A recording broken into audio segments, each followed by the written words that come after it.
광야 같은 인생 여정 속에서 여러분들이 홍해 바다를 만났다면 여러분 어떻게 하시겠습니까?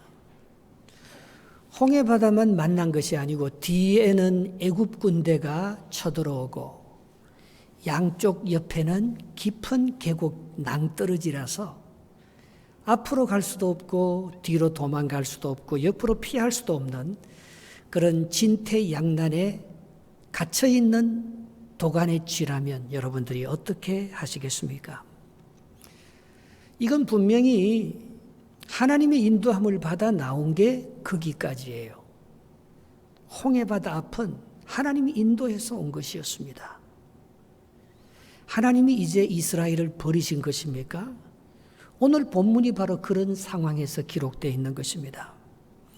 하나님이 허락해서 왕을 세웠어요. 사울 왕을. 그리고 그 사울 왕은 훌륭했습니다. 길르앗 야베스에 암몬 왕 나하스가 쳐들어와서 이스라엘의 모든 사람들의 눈을 빼기 전까지는 조약을 맺지 않는다고 하기에 사울이 분연히 일어나서 하나님을 경외하며 온 이스라엘을 회집하여 33만 명이나 이 암몬 왕 나하스를 이기고 말입니다. 승리했어요. 그래도 사울을 비방하고 전쟁에 나가지 동참하지 않는 사람들을 어떻게 처리해야 된다고 했었을 때 사울은 굉장히 의롭게 처리합니다. 사무엘상 11장 13절에 보면 사울이 이르되 야베스 장로들이 그에게 이르되 우리에게 이레 동안 말미를 주어 우리가 이스라엘 지역 전령들을 보내게 하라. 만일 우리를 구원할 자가 없으면 내가 나아가리이다. 그렇게 해서 오늘 사울이 자기가 일어나서 갔고 오늘 사울이 이 전쟁의 결과도 하나님께만 그 공을 올려드리고 그와 함께 하지 않고 반대했던 모든 사람들까지 품고 그들과 함께 이 승리를 아버지께 올려드리는 그런 아주 혁혁한 공을 세웠습니다. 그런데 오늘 결과가 어떻게 됐습니까? 밀베는 시기에 말입니다. 우레와 비를 내려 이스라엘 백성들은 모두 굶어 죽게 된다는 거예요. 이스라엘은 지금은 우기입니다. 그래서 여행할 수 있어요. 덥지 않아요. 이스라엘이 3월이 지나고 나면 말입니다. 이 밀베는 때는 5, 6월을 말 건기예요. 때 아닌 재난이 우레와 비가 내려서 이스라엘에게 큰 경제적인 그런 피해를 줄 것이라고 하나님께서 경고하고 있는 것입니다. 전쟁도 이겼고 성공도 했지만 먹을 것은 없는 거예요. 하나님이 구원의 문을 닫은 것입니까? 이제 모든 것이 끝난 것입니까? 그러나 여러분 우리 상황이 아무리 어렵고 힘들어도 하나님이 끝내지 않으면 끝나지 않은 줄 믿습니다. 하나님이 함께하는 한 홍해 바다가 가로막혀 있어도 우리에게 살기를 주시는 또 다른 하나님의 계획이 우리 가운데 있어지는 줄 믿습니다. 때 아닌 재앙을 만났을 때 내가 감당할 수 없는 큰 고난이 우리에게 밀려올 때 하나님은 우리에게 뭐라고 말씀하시는 것입니까? 그것은 이스라엘의 죄악을 하나님께서 묻고 있는 것입니다. 너희들이 왕을 구한 것이 그게 여호와의 목전에서 큰 악을 행하여 그 결과로 이렇게 큰 위기를 너희들이 당하고 있다고 말씀하고 있는 것입니다. 17절 말씀, 본문 17절을 한번 읽어보겠습니다. 시작. 오늘은 밀베는 때가 아니냐. 내가 여호와께 아뢰리니 여호와께서 우리와 비를 보내사 너희가 왕을 구한 일곳 여호와의 목전에서 범한 죄악이 큼을 너희에게 밝히 알게 하리라 했습니다. 그들은 자기의 욕심을 자기의 뜻을 관철시키기 위해서 왕을 구한 것은 하나님 앞에 큰 탐욕의 죄요 자기 욕심을 채우려는 이기심의 죄였던 것입니다. 우리는 하나님의 다스림을 거부하고 하나님의 존재를 거부하고 보이는 왕의 지배를 받겠다는 것입니다. 그러나 사무엘은 그 반대로 했습니다. 그는 하나님의 음성을 듣고 하나님의 말씀에 순종하겠다는 그런 모델을 보여준 것입니다. 사무엘상 15장 22절에 사무엘의 기도는 이런 것이었습니다. 사무엘이 이르되 여호와께서 번제와 다른 제사를 그의 목소리를 청종하는 것을 좋아하심같이 좋아하시겠나이까? 순종이 제사보다 낫고 듣는 것이 수양의 기름보다 나은즉. 그러니까 이 사울과 사무엘의 차이라는 것은요, 사울이라는 뜻은 하나님께 요구하는 입이라는 뜻이에요. 사무엘이라는 뜻은 하나님의 음성을 듣는 귀라는 뜻입니다. 역할의 차이가 있었던 거예요. 그래서 사무엘은 하나님의 음성을 들으므로 하나님도 사무엘이 기도하면 항상 그 음성을 듣고 응답해 줬다는 것입니다. 오늘 18절 말씀을 또 보겠습니다. 이에 사무엘이 여호와께 아뢰매 여호와께서 그날에 우레와 비를 보내시니 모든 백성이 여호와와 사무엘을 크게 두려워하니라 했습니다. 여러분, 사무엘상의 주제는 사무엘은 하나님의 음성을 듣는 귀인데 이스라엘 백성은 하나님 앞에 그들의 필요를 요구만 하는 입이라는 것이 오늘 사무엘상의 주제인 것입니다. 그래서 백성들은 사무엘을 두려워했습니다. 기도하는 사무엘의 음성을 듣는 하나님을 두려워하게 되었던 것입니다. 이스라엘의 목적은 기도 응답에 있었어요. 왕을 세워서 다른 민족처럼 전쟁이 일어날 때 그 왕이 무슨 문제를 해결해 줄 그걸 원했던 것입니다. 그러나 사무엘의 목적은 하나님과 교제하는 데 있었던 것입니다. 여러분, 우리는요, 기도 응답이 목적이에요. 우리는 우리의 목적이 성취되는 것이 우리의 목표예요. 그러나 하나님은요, 우리 자체를 원하는 거예요. 우리와 교제하기를 원하는 거예요.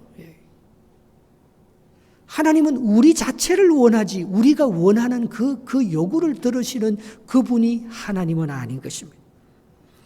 그래서 주님은 기도로 하나님과 교제하고 늘 하나님의 음성을 들으려고 하는 기도의 사람들을 너무나 기뻐하신다고 말씀하고 있습니다.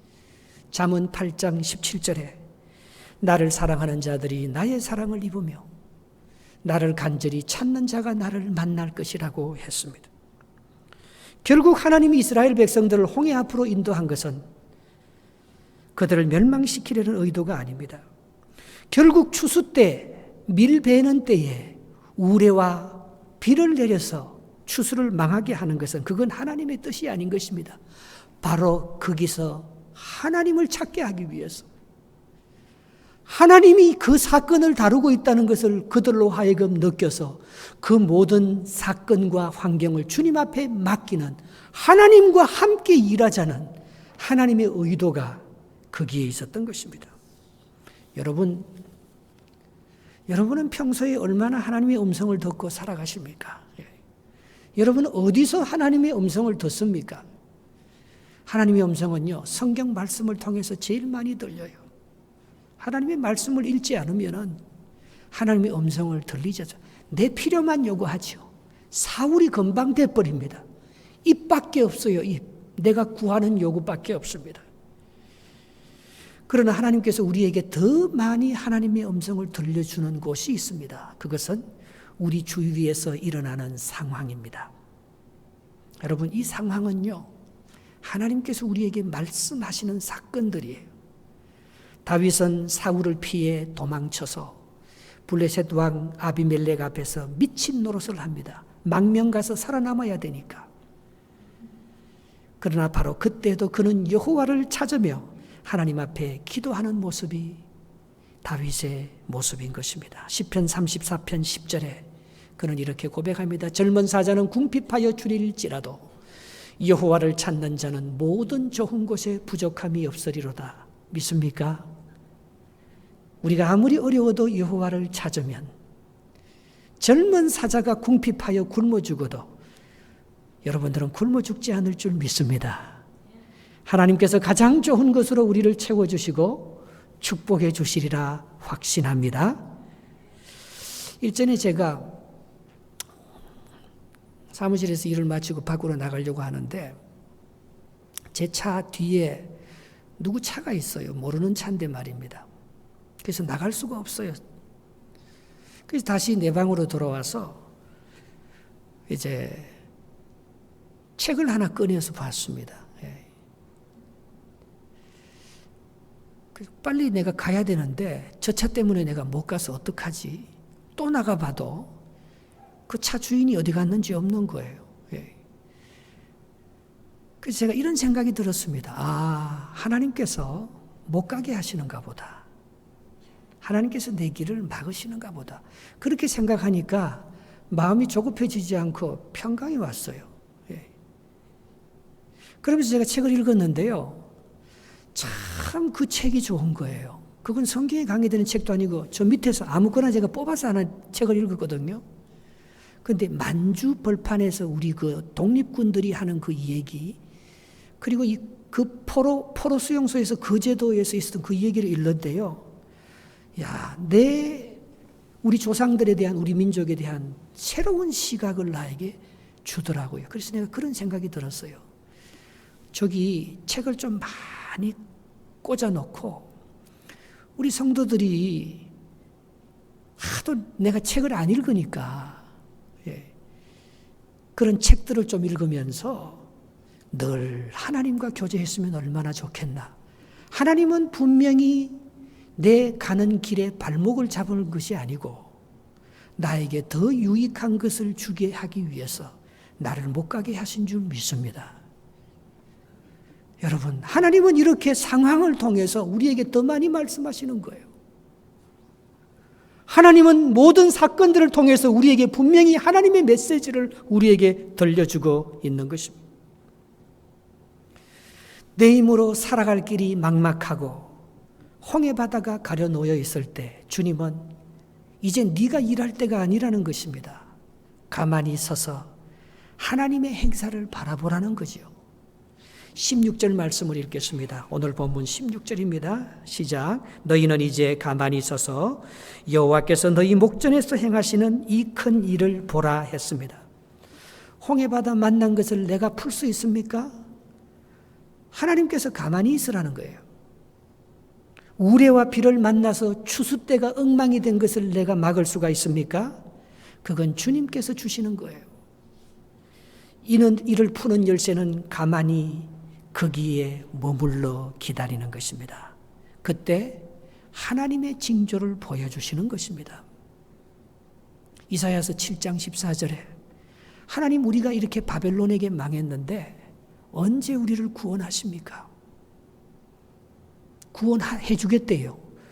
그러면 징조를 보여주십시오. 그렇게 이사야가 하나님 앞에 기도했어요. 하나님께 그때 징조를 보여줬어요. 그때 보여준 징조가 이사야서 7장 14절 말씀입니다.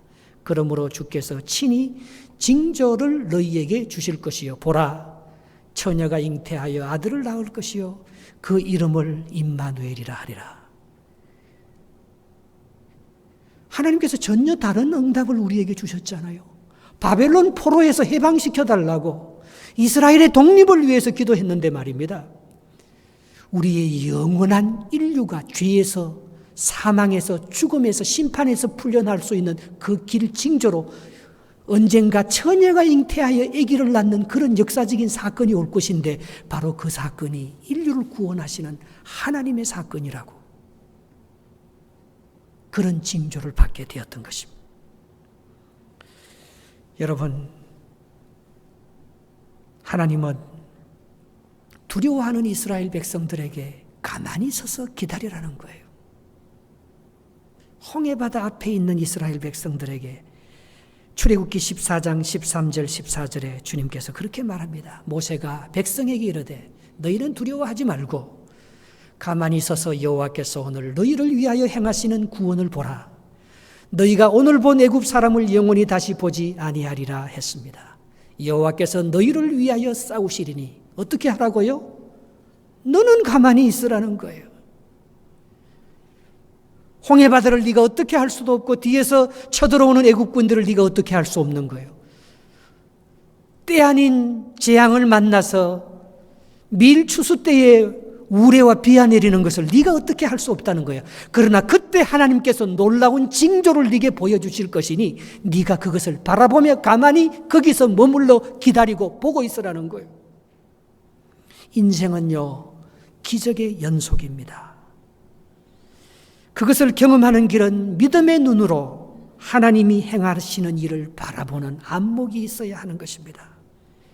징조는요, 막힌 사건, 홍해 안에서 일어나는 거예요. 홍해가 문제가 아닙니다. 홍해는 해결의 열쇠예요. 홍해는 이스라엘에게 구원의 문을 가져다 주었습니다. 그 길로 통과했습니다. 그러나 애굽 군대는 그 홍해가 함정이요 무덤이었습니다. 우레와 비는 추수꾼의 방해꾼이 아닙니다. 오히려 축복의 도구가 되는 것입니다. 여러분, 출애굽 시 이스라엘 백성들이 죽음의 사자가 모든 집을 덮칠 때 장자는 다 죽지 않습니까? 애굽인에게 있어서 그것은 통곡의 시간이요 심판의 시간이었지만 이스라엘 백성들이 양의 피를 문설주와 임방에 발라놓았을 때 그들에게는 구원의 시기요 탈출의 시기였습니다. 기도하면 바뀝니다. 기도하면 하나님의 역사가 일어납니다. 징조가 일어납니다. 마음의 중심이 나에게서 하나님으로 옮겨가는 것입니다. 그때 환경과 장애물은 나의 대적이 아니고 구원의 도구로 변해 바뀌는 것입니다. 하나님의 관심은 환경의 변화가 아닙니다. 자기 백성에게 있어요. 하나님께서 홍해로 가로막게 하고 하나님께서 추수 때에 우레와 폭풍을 몰아붙여서 모든 농작물에 피해를 주는 거기에 하나님의 관심이 있는 게 아니에요. 하나님의 관심은 그 곡식, 그 밀을 먹어야 하는 우리 이스라엘 백성들, 그 홍해 바다를 건너가야 하는 바로 이스라엘 백성들, 거기에 하나님께서 관심이 있다는 것입니다. 시편 16편 3절에 보면 땅에 있는 성도들은 존귀한 자들이 나의 모든 즐거움이 그에게 있도다. 하나님은 우리를 가장 기뻐하는, 운동장에 아무리 많은 사람들이 있어 보십시오. 그 부모는요, 자기 애가 어디 있는지 딱 찾아냅니다. 걔 움직이는 것에 항상 주목하고 있습니다. 부모의 관심은 운동장이 아니에요. 다른 사람이 아니에요. 내 아들이 내 딸이에요. 하나님의 관심은 말입니다. 이 세상에 폭풍이 일어나고 홍해가 우리의 인생을 가로키는 모든 환경과 장애물이 아니고 하나님께서 관심을 갖고 계시는 것은 바로 우리 자신에게 관심을 갖고 있다는 것입니다. 하나님의 목적은 심판이 아니고 구원이라는 것입니다. 요한복음 3장 17절에 하나님이 그 아들을 세상에 보내신 것은 세상을 심판하려 하심이 아니요 그로 말미암아 세상이 구원을 받게 하려 하심이라 했습니다. 그러므로 환경과 장애물은 우리를 구원해 주기 위해서 있는, 홍해가 우리를 가로막게 있는 게 아니고 홍해가 우리에게 구원의 길을 열어줄 축복의 통로라는 것입니다. 이 우박과 비가 이스라엘 백성들의 추수를 방해하는 그런 저주와 가난의 상징이 아니고 바로 그걸 통해서 이스라엘에게 더 큰 축복을 주시는 하나님의 축복의 통로가 재난이라는 것입니다. 기도하면요, 안 보이는 게 보여요. 기도하면 저주가 축복으로 바뀌어요. 우리에게 만난 그런 어려움과 상황과 땅의 일을 내려놓고 가만히 정말 그 자리에 머물러서 못 가니까, 차가 막혀서 못 가니까 하나님을 바라보면 그때 하나님께서 징조를 보여주시는 것입니다. 정말 하나님께서 나를 통해서 뭘 원하시고 어떻게 하실 것을 나에게 말씀해 주시는 것입니다. 하나님은 징조로 우리에게 말씀하시는 것입니다. 이스라엘이 깨달았어요. 자기가 뭘 잘못했는지. 그것은 왕을 구한 것이었습니다.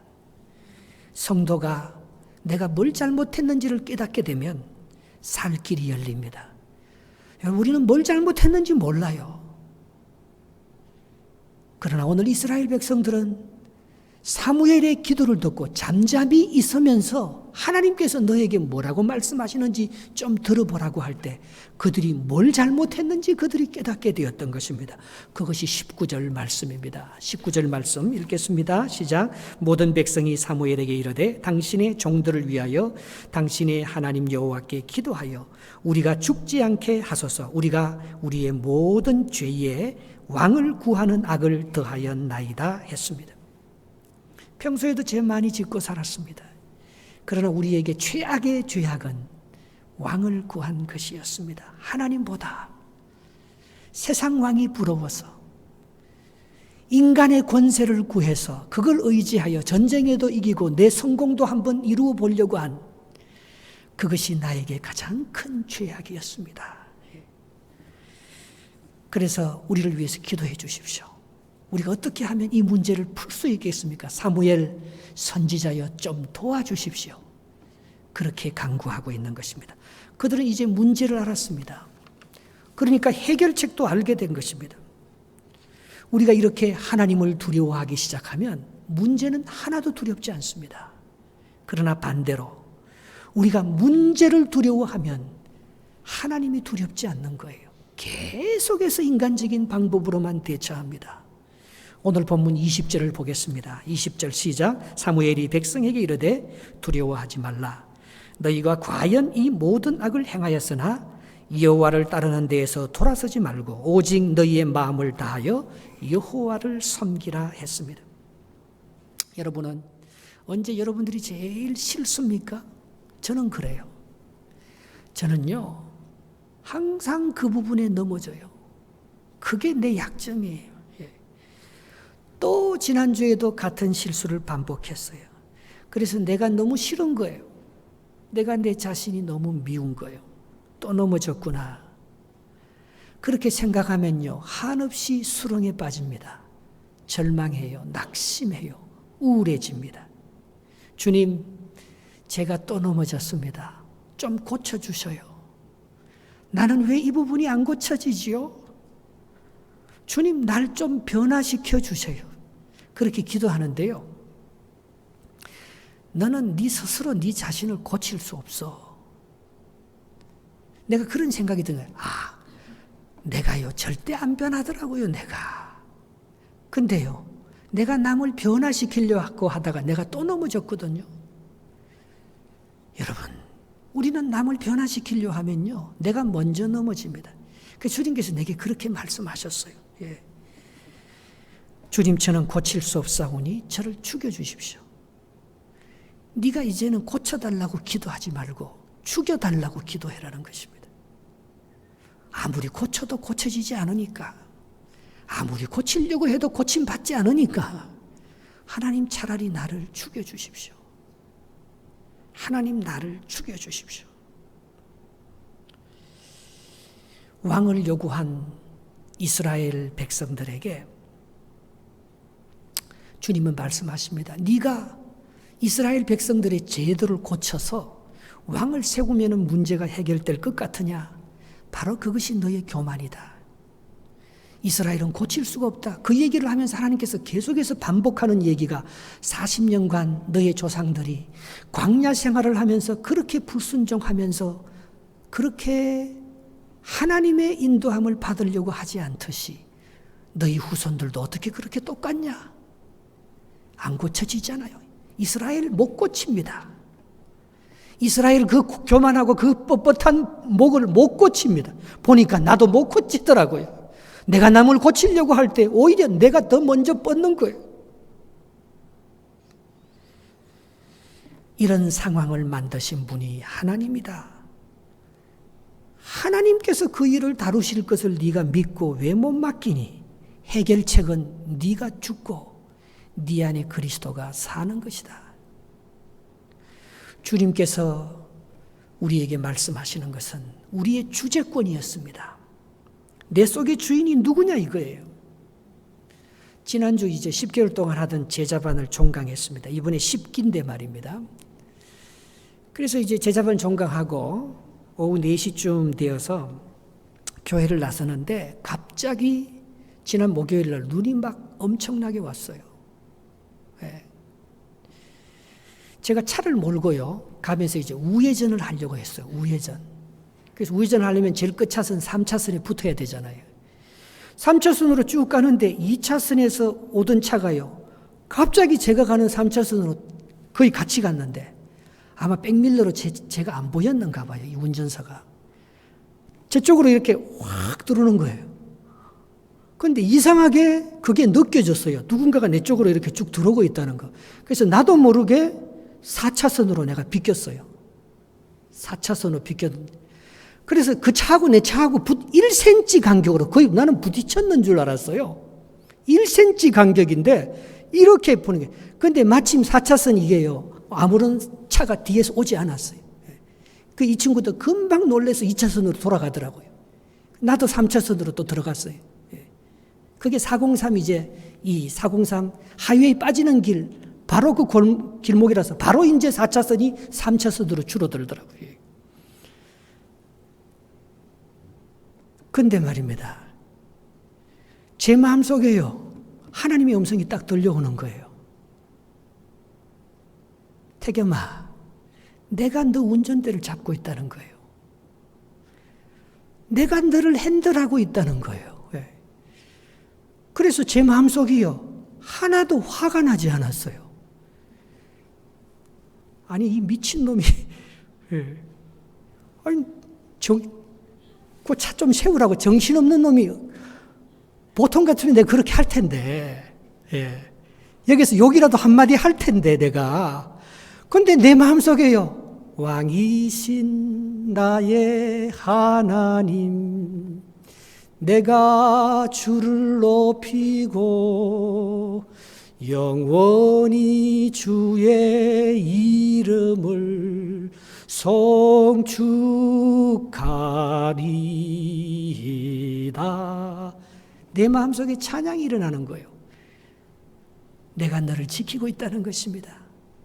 핸들을 네가 잡고 가는 것이 아니고 내가 너의 핸들을 잡고 너를 인도하고 가고 있다고 주님께서 말씀하고 있었습니다. 상대방 운전사가요. 창문을 열더라고요. 미안한지. 그러면서 미안하다고. 그러면서 백밀러로 내 뒤에 있는 아마 십자가 마크를 봤을 거예요. 갈라디아서 2장 20절에 이렇게 말합니다. 내가 그리스도와 함께 십자가에 못 박혔나니 그런 적 이제는 내가 사는 것이 아니요 오직 내 안에 그리스도께서 사시는 것이라. 이제 내가 육체 가운데 사는 것은 나를 사랑하사 나를 위하여 자기 자신을 버리신 하나님의 아들을 믿는 믿음 안에서 사는 것이라. 고쳐달라가 아니에요. 내가 죽는 거예요. 여러분, 우리는 이미 예수 그리스도와 함께 십자가에 못 박혀 죽은 줄 믿습니다. 오늘 우리 안에 예수 그리스도가 살아서 우리를 다스리고 계신 줄 믿습니다. 그러면 기분 안 나쁜 거예요. 그러면요, 나는 원래 못 고치는 줄 알아요. 그리고 그런 상황들은요, 내가 만들어가는 상황들이 아니에요. 하나님이 다 다루시는 하나님의 손길이 있는 줄 믿습니다. 하나님께서 이스라엘 백성들에게 그걸 가르쳐 주려고 홍해바다로 몰고 있는데 왜 하나님이 살아계시면 나에게 이런 어려움을 주십니까? 이렇게 말하는 거예요. 하나님께서 이스라엘 백성들이 왕이 구한 것, 네가 네 자신이 주인인 줄 알고 네가 왕 노릇하는 그 주재권을 다루기 위해서 하나님께서 때 아닌 때 우박과 비로 하나님께서 이스라엘을 심판하시는데 그 하나님의 음성이 그 상황이 내게 전달이 안 되는 거예요. 하나님은 왕을 구한 죄인들에게도 여전히 문을 열어놓고 계시다고 말씀하고 있습니다. 22절 말씀 보겠습니다. 오늘 본문 22절입니다. 시작. 여호와께서는 너희를 자기 백성으로 삼으신 것을 기뻐하셨으므로 여호와께서는 그의 크신 이름을 위해서라도 자기 백성을 버리지 아니하실 것이요 했습니다. 하나님은 이스라엘 백성들 이 불순종하고 목이 곧아서 조상적부터 계속해서 반역하고 불순종하는 이 이스라엘 백성을 자기 백성으로 삼은 것을 기뻐하신다고 했어요. 여러분, 못난 자식을 내 자식으로 삼은 것을 우리가 얼마나 기뻐합니까? 우린 그 버릴 수가 없어요. 하나님께서 우리를 결코 포기할 수가 없는 것입니다. 홍해바다에 버리지 않습니다. 우레와 비로 말미암아 밀추수 농사를 망하게 하지 않습니다. 이것은 하나님의 이런 명예와 관계가 있다는 것입니다. 하나님을 믿는 우리들이 버림받으면 하나님의 이름과 명예가 실추되기 때문에 우리를 그렇게 인도하지 않을 것이라고 말씀하고 있는 것입니다. 예수님은 자신을 가리켜서 나는 세상의 빛이라 했어요. 예수님이 세상에 비치면 우리도 비친 거예요.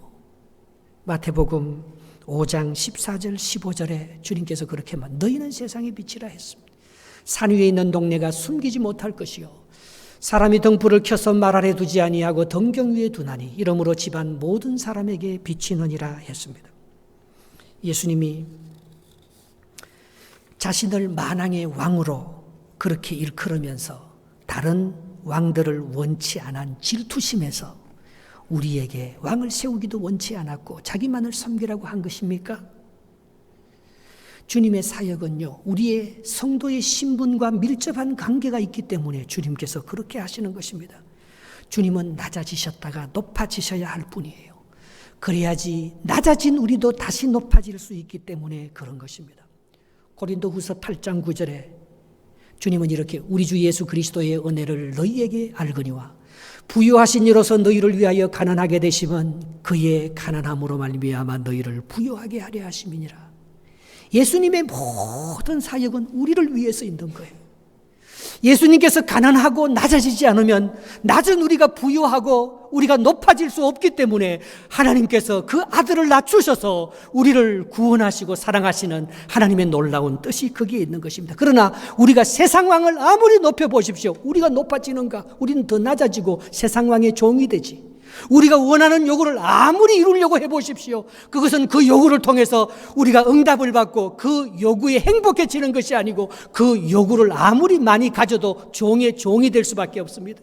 우리는 세상에 속하지 않았고 물질에 속하지 않았고 우리는 예수 그리스도께 속했기 때문에 우리는 예수님과 함께 할 때만이 이 모든 것이 이루어질 수 있기 때문인 것입니다.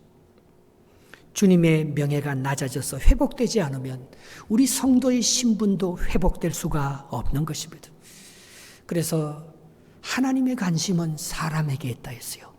특별히 사람 중에 사람, 인자에게, 하나님의 아들 예수 그리스도에게 하나님의 관심이 있다고 말씀하고 있는 것입니다. 히브리서 2장 6절을 보면 그러나 누구인가가 어디에서 정언하라 이르되 시편 8편 4절에 있는데 이 히브리서 기자는 시편 8편 4절에 어디 있는지 몰라서 저렇게 인용하는 거예요. 사람이 무엇이기에 주께서 그를 생각하시며 인자는 예수님입니다. 하나님의 아들. 인자가 무엇이기에 주께서 그를 돌보시나이까. 하나님이 누구를 끝까지 책임지고 돌봅니까? 예수님 돌봐주셔요. 세상 사람들이 십자가 예수님 다 죽여도 예수님 안 죽습니다. 하나님 끝까지 돌봐주십니다.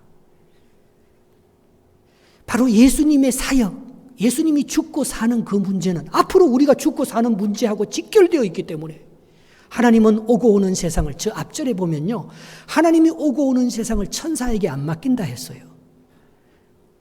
하나님은 우리에게 앞으로 오고 오는 영원한 하나님의 나라를 보좌 우편에서 우리와 더불어서 왕노릇하고 우리에게 모든 것을 맡겨주기 위해서 하나님의 관심은 사람에게 있다는 것입니다. 인자에게 있다는 것입니다. 그러므로 우리는 주님을 떠나서는 우리의 신분이 상승될 수가 없습니다. 우리의 가치관이 회복될 수가 없는 것입니다. 다윗은 이걸 안 사람이에요. 다윗이 자기 아들 압살롬에게 왕권을 빼앗길 때가 있었습니다. 예루살렘을 떠나면서 그는 왕권이 빼앗긴 데 관심을 두지 않았어요. 저러다가 압살롬이 어떻게 될 거냐. 압살롬의 앞길이 훤하게 보였거든요. 하나님이 내 입술을 지켜주셔서 이놈의 아들을 내가 저놈을 죽여버릴까 이렇게 말하지 아니하고 하나님이여 내 입술에 파수꾼을 세워주셔서 하나님의 그 역사를 바라보면서 내가 주님과 함께 낮아지고 주님과 함께 높아질 수 있도록 나를 지켜달라고 기도합니다. 시편 141편 3절 5절 말씀에 여호와여 내 입에 파수꾼을 세우시고 내 입술의 문을 지켜주소서. 의인이 나를 칠지라도 은혜로 여기며 책망할지라도 머리에 기름같이 여겨서 내 머리가 이를 거절하지 아니할지라. 그들의 재난 중에도 내가 항상 기도하리이다. 누가 나를 칠지라도 압살롬을요 의인이라고 말하고 있어요. 압살롬과 사울, 자기를 그렇게 죽이려고 했던 자기의 정적들을요 끝까지 품으면서 그들을 죽이려고 하지. 그들은 기름 부음 받은 의인이라고 했어요. 그들이 나를 칠지라도 그것을 공격으로 생각하지 아니하고 은혜로 여기게 해 주시옵소서. 그들이 나를 책망할지라도 그것은 내 머리에 기름을 붓고 나를 존귀하게 높이는 그런 사건으로 내 기름 붓는, 그들이 나를 치고 나에게 기름을 붓는 그것을 거절하지 않고 내가 그들을 위해서 기도하게 해 주시옵소서. 원수를 사랑하고 주님의 이름을 높여드리는 것, 이 입술로 저주하지 아니하고 끝까지 하나님의 축복과 하나님의 사랑을 품고 살아갈 수 있게 해달라고 다윗은 그렇게 자기를 지켜나갔습니다. 여러분, 여러분의 입술을 잘 지키시기 바랍니다. 입술의 열매대로 될 줄 믿습니다. 다 이 입술에 내 신념대로 되는 거예요. 내 기도대로 되는 거예요. 다윗은 돌아올 수밖에 없습니다. 다윗이 왕권이 그리워서 압살롬을 죽이려고, 저놈의 자식 죽이려고 계획을 했더라면 하나님이 아마 그 길을 안 열어주셨을걸요. 그러나 다윗은 압살롬을 살리려고 했어요. 사울을 살리려고 했어요. 오히려 사울을 죽이려고, 덜 죽었는데 사울을 맞아 죽이고 돌아와서 이제 사울이 죽었습니다 보고한 그 전령을 죽여버렸어요. 우리의 입술에 파수꾼이 없으면은요, 우리는 입술의 열매로 우리가 압살롬이 되고 저주받는 거예요. 선택이에요, 여러분. 우리 선택, 기도란 선택입니다. 어떤 기도를 드리느냐에 따라서 어떤 위대한 인생을 살아가는 거예요. 어떤 상황 속에서 그것을 내가 믿음으로 그걸 긍정적으로 받느냐 부정적으로 받느냐에 따라서 우리의 결과는 전혀 다르게 맺혀지는 거예요. 하나님이 살아계시기 때문에 하나님 앞에서 나를 지키고 하나님의 말씀으로 나를 그렇게 컨트롤해 나가기 시작하면은 하나님의 징조와 하나님의 기적을 우리가 날마다 보게 되는 것입니다. 다윗은 그것이 자기의 신분을 회복하는, 자기 왕권을 회복하는 것인 줄 알았기 때문에 압살롬을 저주하지 않는 것입니다. 사울을 저주하지. 이런 기도가 사무엘을 끝까지 위대한 사무엘로 만드는 바로 그 기도가 되었다는 것입니다. 23절 말씀입니다. 오늘 본문 23절입니다. 시작. 나는 너희를 위하여 기도하기를 쉬는 죄를 여호와 앞에 결단코 범하지 아니하고 선하고 의로운 길을 너희에게 가르칠 것인즉 했습니다. 여러분, 우리는요 금방 넘어져요. 성도가 기도하지 않으면요 게을러지면은 상대방을 비판하고 분파에 휩쓸리며 탐욕에 사로잡히면서요 금방 넘어집니다. 저도 넘어지는데 여러분, 우리 정말 쉽게 넘어집니다. 깨어 기도하지 않으면요 금방 넘어지는 거예요. 그러니까 죄 중에 죄는요 기도하지 않는, 깨어 있지 않는 거예요. 하나님하고 교제하지 않는 거예요. 하나님이 나를 보고 있다는 거, 하나님을 두려워하지 않고 생활하면은요 우리는 다 엉망이 되어버리는 거예요. 그렇지 않으면 좌절하여서 홍해를 만난 하나님을 원망하고 내 인생을 불평하고 그렇게 하나님의 불의, 내 인생의 비관 이런 것으로 우리의 인생은 불행해질 것입니다. 이런 반응은 신앙이 자기 이기심에 머물러 성숙하지 못한 연고인 것입니다. 하나님을 잊지 마시기 바랍니다. 하나님을 버리지 마시기 바랍니다. 그 상황은 하나님이 주신 거예요. 하나님께서 하나님은 성경 말씀보다도요 다른 사람을 통해서 내게 더 많이 말씀하셔요. 이 환경을 통해서 내게 분명히 말하고 있습니다. 예. 그를 마음에 모셔드리고 그분의 음성에 귀를 기울이고 그분만 섬기면 길이 있습니다.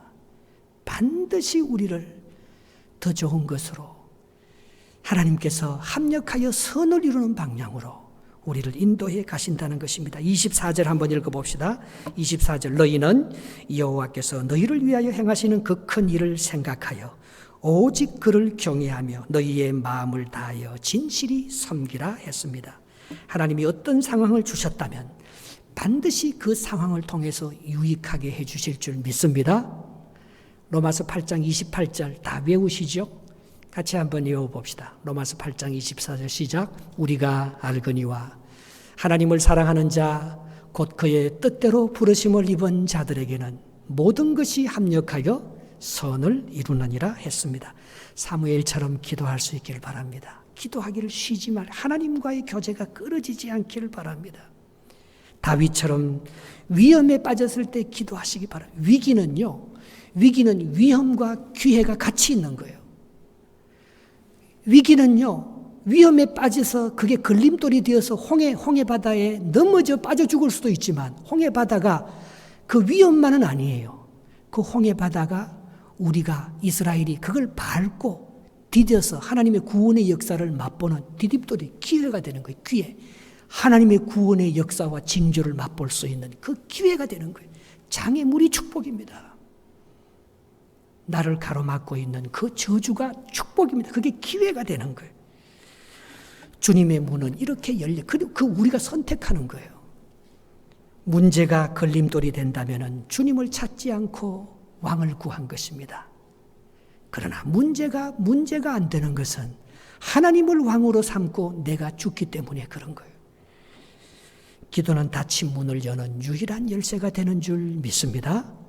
아멘. 마지막 절 읽고 기도하겠습니다. 시작. 25절. 만일 너희가 여전히 악을 행하면 너희와 너희 왕이 다 멸망하리라. 그러나 네가 죽고 하나님께서 너희를 다스릴 수 있도록 네가 자신을 내려놓으면 구원의 문은, 회복의 문은, 축복의 문은 항상 열려 있다는 것입니다.